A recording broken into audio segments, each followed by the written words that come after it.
Hello mga ka-saucers, magandang Lunes ng umaga. Ito ang aming, ah, araw.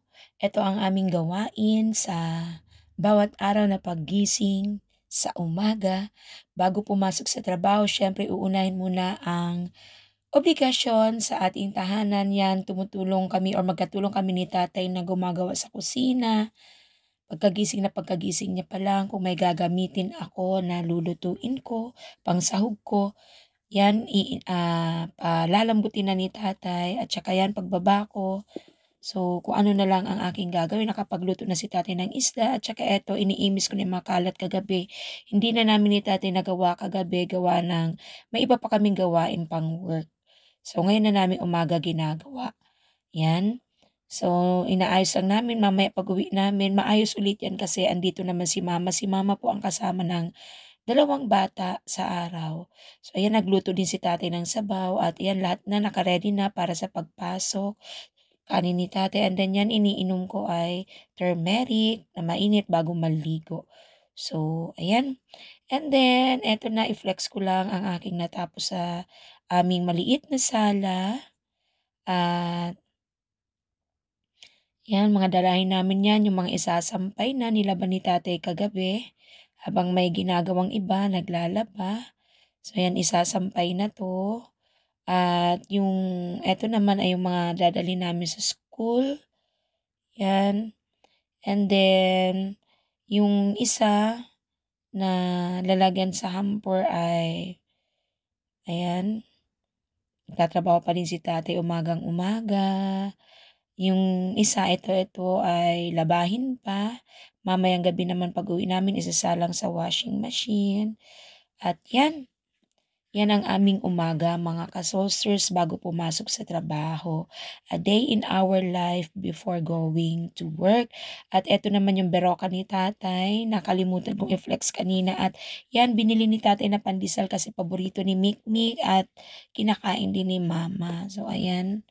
Everyday ₱50 pero pagka may sobra pa, hindi muna kami bumibili.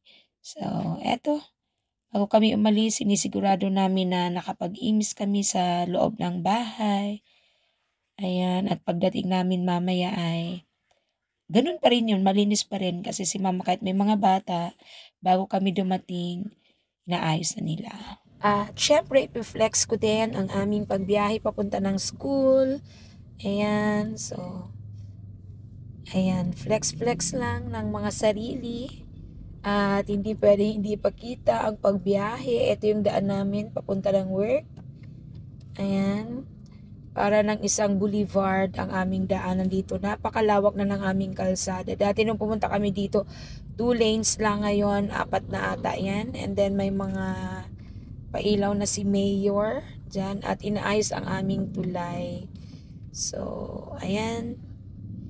Di pa almost 1 year na 'to nung nakaraang October, pero patapos na din. At eto malapit na kami sa checkpoint, tatawid kami na checkpoint. And mga galing sa bahay hanggang papunta ng work 20 to 30 minutes ang aming biyahe. Ayan, nakatawid na kami, nasa Southwoods na kami. Ayan, yung Southwoods.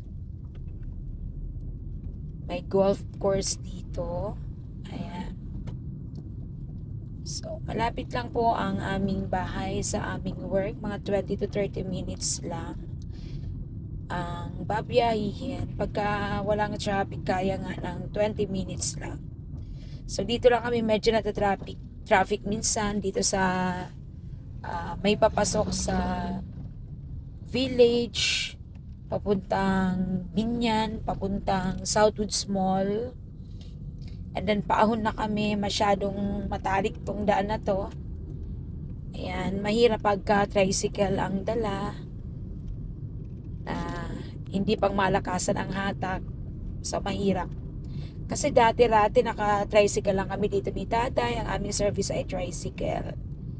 So, ayan, nag-umpisa kami sa motor, naging tricycle. Ngayon, nagkaroon kami ng sasakyan at eto na, andito na kami sa school. Papasok na kami sa aming trabaho, sa ayan na.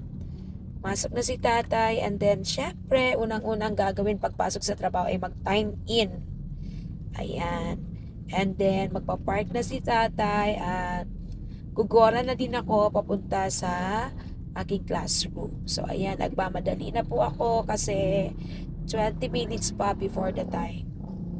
At eto na ang aking room.